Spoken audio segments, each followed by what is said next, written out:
මේ කතාව ලෝක නායකයින්ගේ විශ්වාසය පිළිබඳ බොහොම බරපතල කතාවක්. රටවල් අභ්‍යන්තරිකව බිහිවන ජනනායකයින් තමන්ගේ රාජ්‍යයන් සම්බන්ධයෙන් ගන්නා තීන්දුව තීරණ රටේ වමනාවටද ගන්නේ, එහෙමත් නැතිනම් රටට එදිරිවාදිකම් කරන අනෙකුත් කඳවුරුවල ඉලක්ක බවට පත් වෙලාද කියන දේ පිළිබඳ මේ කතාව ඉතාමත් කදිම සාක්ෂියක් සපයන කතාවක් බවට පත් වෙනවා. කොච්චර ජනතා ඡන්දයෙන් පත්වෙන මිනිස්සු වුණත් අවසානයේදී රටකට කරන්න පුළුවන් දැවැන්තම අගතිගාමී ක්‍රියාකාරකම් වලට මැදිහත් වෙන්නේ කොහොමද කියන එක මේ කතාව හරි අපූර්වට පැහැදිලි කරાવી. මොහමඩ් අහමදිනෙජාඩ් එහෙමත් නැතිනම් ඉරාන හිටපු නායකයා පිළිබඳ ඉරානය ඇතුළේ තිබුණේ මෙන්න මෙහෙම කතාවක්. ඉරානයේ අභ්‍යන්තරයේ ක්‍රියාත්මක වුණා ඊශ්‍රායලයට එරෙහිව දැවැන්ත සංවාදයක්. එහි මූලිකත්වය ගෙන ඒ සම්බන්ධයෙන් වැඩිපුරම කැපවුණු මනුස්සයා තමයි ඔය පසුබිමේ ඉන්න පුද්ගලයා. ඒ වගේම තමයි ඉරානය වෙනුවෙන් කැපවෙමින් ඊශ්‍රායලය සම්පූර්ණයෙන්ම අතුගා දැමිය යුතුයි කියන දැඩි මතවාදයේ පෙනී සිටි පුද්ගලයා කවුද කියලා අහුවොත් ඒත් ඔහොම තමයි. ඒ වගේම තමයි ඉරාන න්‍යෂ්ටික වැඩපිළිවෙල ඇතුලේ, ඒ වගේම ඉරානයේ සවි බල ගැන්වීම ඇතුලේ තා දැවැන්ත කාර්යභාරයක් ඔහු විසින් ඉෂ්ට කරනු ලබනවා. හැබැයි මේ වෙද්දී IRGC එක එහෙම නැත්නම් ඉරාන් රෙවලූෂනරි ගාඩ් කෝ, ඒ කියන්නේ ඉරාන ආරක්ෂක අංශවලට ඔහු පිළිබඳ අධ්‍යයනය කරද්දී කදිම හෝඩුවාවල් රසක් හම්බ වෙනවා. අපි එක තැනකින් ඔහු පිළිබඳ කතාව ගන්නම්. ඒ කියන්නේ ඔහු මුලින්ම සැකයට බඳුන් වෙන තැන තමයි ඔහු යම් ආකාරයක ට්‍රම්ප් සමගින් සම්බන්ධතාවයක් ගොඩනගාගෙන තිබෙනවා. මේක තමයි ඔහු පිළිබඳ ඉරාන බුද්ධි අංශවලට පළමු සැකය මතුවෙන කාරණේ බවට පත්වන්නේ. ඒ කියන්නේ IRGC එක හඳුනගන්නවා he sent a public letter to Trump in 2017. 2017 ඇමරිකානු ජනාධිපති ඩොනල්ඩ් ට්‍රම්ප්ට ඔහු ලිපියක් යොමු කරනු ලබනවා. ඔහු හිටියේ බොහොම දැඩි දේශපාලනික මතවාදයක. හැබැයි ඒ ලියුම ඇතුලේ ඔහුගේ තිබුණු මූලික ස්වරූපය යම් ආකාරයක වෙනසකට ලක්වුණු බවක් පෙනෙන්නට තිබෙනවා. ඒ අනුව තමයි ඔහු තමන්ගේ තිබුණු ඇඳුමේ ඉඳලා වෙනස්කම් ටිකක් දැක ගැනීමේ හැකියාවක් තියෙනවා. දැන් අපිට මතකෙට එන්න පුළුවන් සමහර වෙලාවල් වලට ලංකාවේ සමහර ජනාධිපති අපේක්ෂකයෝ ඇඳපු ඇඳුම් පිළිබඳව වුණත් මේවා නිකන් කතා නෙමෙයි. මේ හැම එකක් ඇතුළෙම තියෙනවා අපිට හිතන්න අවශ්‍ය කරන සංකේත සමුදායක්. ට්‍රම්ප්ට යවපු ලියුම යම් විදිහකින් අහමදිනෙජාඩ්ගේ තිබුණු බටහිර කඳවුරට එරෙහි මතවාදය යම් වෙනසකට ලක් කරපු කාරණයක් බවට පත් වෙලා තිබුණා. ඒ වගේම තමයි ඔහු ඇඳපු ඇඳුම් පැළඳුම් වල යම් ආකාරයක වෙනසක් දැක ගැනීමට හැකියාව ලැබුණා. ඒ වගේම තමයි ඔහු එකපාරටම ඉංග්‍රීසි ඉගෙන ගැනීමේ දැඩි උනන්දුවෙන් පසු වෙන්න පටන් ගන්නවා. ඒ වගේම තමයි ඔහු ඊට පස්සේ ඇමරිකානු රැප් සෝන්ග්ස් ශ්‍රවණය කරන්න, ඒවා තමන්ගේ සමාජ මාධ්‍ය ගිණුම් වල පළ කරන්න පටන් ගන්නවා. ඔන්න ඔය දේවල් ටික IRGC එකට ඔහු පිළිබඳ යම් සැකයක් මතු කරන කාරණයක් බවට පත්වෙන තැනකට පැමිණෙනවා. ඊට පස්සේ තමයි ඔහු පිළිබඳ අපිට ලිපි කිහිපයක්ම අරගෙන තමයි ඔහු පිළිබඳ මේ කතාව අපි ගොඩනගන්නේ. මොකද හේතුව දැනුම් පද්ධති බෙදා ගැනීම කියන දේ අතිශය වැදගත්. ලෝකයේ තේරුම් ගැනීම කියන දේ අතිශය වැදගත්. ඒ නිසා මේක ඔබට ප්‍රයෝජනවත් වේවි. මේ අහමදිනෙජාඩ් සම්බන්ධයෙන් ගත්තහම 2005-2013 කියන කාලවකවානුවේදී ඉරානයේ ජනාධිපති වෙච්ච කාලෙදී ඊශ්‍රායලය අවසන් විය යුතුයි කියන එක තමයි ඔහුගේ දැඩි ප්‍රකාශය බවට පත් වෙලා තිබුණේ. ඒ වගේම තමයි ඔහු බොහෝ ඉරානයට හිත කරවන ගොඩ නැගුණු සංවාද බොහෝමයක් සම්පූර්ණයෙන්ම ඩෝසර් කරලා දැම්මා. සම්පූර්ණයෙන්ම විනාශ කරලා දැම්මා. හැබැයි ඔහු පිළිබඳ කතා කරගෙන යද්දී කතාව වෙනස් වෙන තැන් කිහිපයක් එනවා.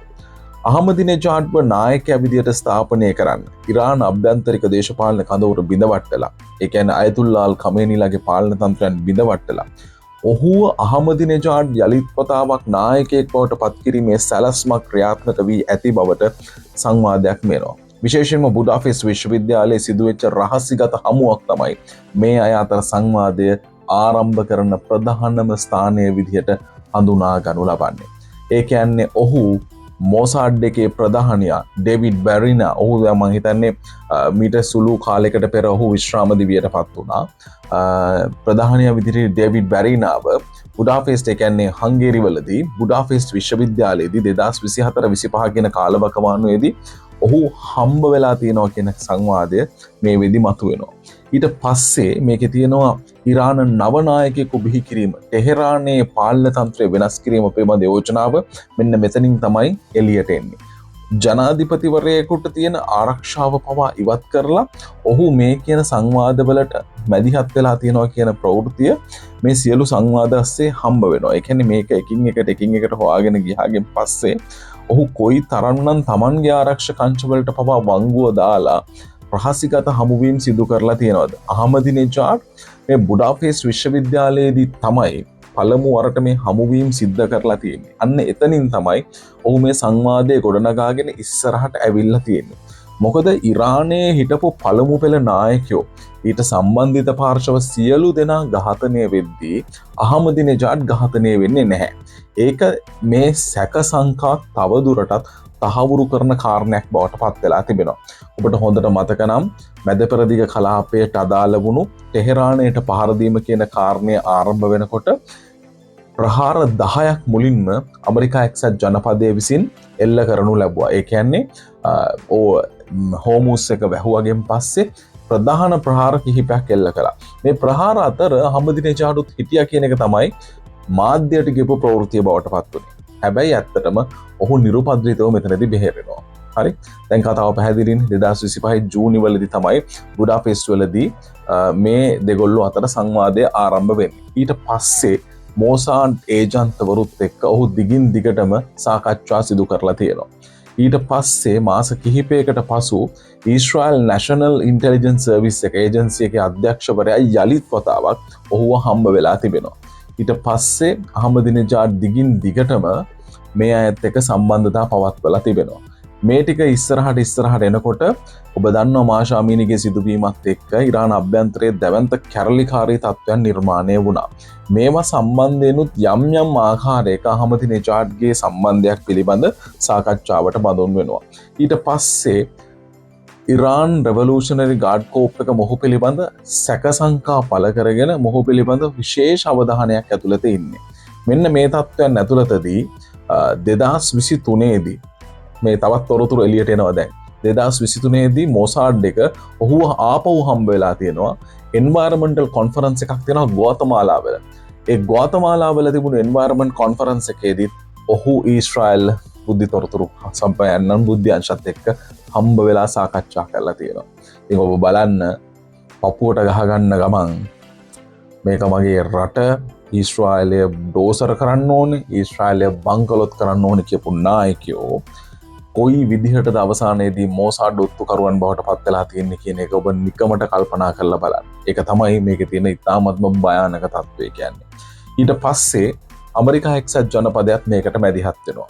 ඊශ්‍රායලයත් මේකට මැදිහත් වෙනවා. මේ සියලුම දෙනා එකට එකතු වෙලා තමයි මේ කියන සාකච්ඡාව ගෙනියන්නේ. US and Iranian official with knowledge of the operation said a car driven by the Mossad operatives transported him to a secret safe house in Iran after the strike. However, he was unimpressed by the frantic rescue operation and appeared to grow මේක ලස්සන බොහොම කතාවක් කියවෙනවා. ඒ තමයි මෙතනදී ඔහුට ප්‍රහාර ඉරානය සමතලා වෙන්න පළමු ප්‍රහාරයෙන්ම ඝාතනයට පත් වෙනවා අයතුල්ලා අල් ඛමේනි. ඒ සිදුවීම් සිද්ධ වෙනකොට ඇමරිකාව සහ ඊශ්‍රායලය එකතු වෙලා මෝටරත්යක් සීක්‍රට් සේෆ් හවුස් එකකට ඉරානය ඇතුළෙම අහමදිනෙජාඩ් බාරගෙන යනවා. ඒක රෙස්කියු ඔපරේෂන් එකක් බවට පත් වෙනවා. ඊට පස්සේ ඔහුව ඒ කියන ප්ලෑන් එකේම අග තිබුණු කොටස තමයි යලිත් වතාවක් ඔහු බලේ පිහිටවන එක. මේක වෙන කවුරුත් නෙමෙයි, කියන්නේ නිව්යෝක් ටයිම්ස් එකක් කියනවා. ඉතින් මේ වෙද්දී IRGC එක බොහොම හොඳින් ඔහු පිළිබඳ ඉන්වෙස්ටිගේෂන්ස් කරලා තොරතුරු ඔක්කොමත් එක්ක අවසානයේදී ඔහු තමන්ගේ සේෆ් හවුස් එකෙන් එළියට ඇවිල්ලා ඔහු වෙනවා අයතුල්ලා අල් ඛමේනිගේ අවසන් ගෞරව දැක්වීම සඳහා වුණු තැනට. අන්න එතනදී IRGC එක ඔහුව ගන්නවා. දැන් ඔහු IRGC එක යටතේ ඉන්නේ. මීට අමතරව ඉරානය තුළ ඉන්න හමුදානායකින් ඉහළ පෙළේ අයත් මොසාඩ් එකේ ඔත්තුකරුවන් කියලා දැන් තොරතුරු හෙළිවෙමින් තිබෙනවා. ඇඳුම වෙනස් වෙනවා නම් මිනිස්සුන්ගේ තිබිච්ච සාමාන්‍ය ස්වරූපය වෙනස් වෙනවා නම් ඒ සියලු දේ වෙනස් වෙලා වෙන වෙන කවදාවත් නොදරපු අමුතු මතවාදවලට යනවා නම් තේරුම් ගත යුතු දේ තමයි අපි හිතනවට වැඩිය ලෝකෙ බොහොම වේගෙන් ඉදිරියට ගමන් කරමින් සිටිනවා. යුද්ධ වලින් කරගන්න බැරි දේවල් නායකින් බිලිබාල කරගන්න ඕන තරම් මේ වෙද්දී ලෝකයේ ඇතුලේ කුමන්ත්‍රණ ක්‍රියාත්මක වෙනවා. අපි කතා කරනවා සමහර නායකයෝ මාර වීරයෝ විදිහට. හැබැයි ඔවුන් පිටුපස්සේ ඉන්න වීරයෝ ඊට වැඩිය ගොඩක් වෙනස් කතාවක්. ඒක තමයි ඇත්ත. දැන් අපි මේවත් තේරුම් ගත යුතුයි. අහමදිනේජාඩ් කියන්නේ ලංකාවට දැවැන්ත විදිහට උදව් කරපු මිනිස්සෙක්. සහ අපි ඉතාමත්ම ගෞරව කරපු මිනිස්සෙක්. හැබැයි අපි කවුරුත් විශ්වාස කරන්න අකමැති සත්‍ය තමයි ඔහු ඊශ්‍රායලය ප්ලාන් කරපු මොසාඩ් ඔත්තුකරුවෙක් කියන එක.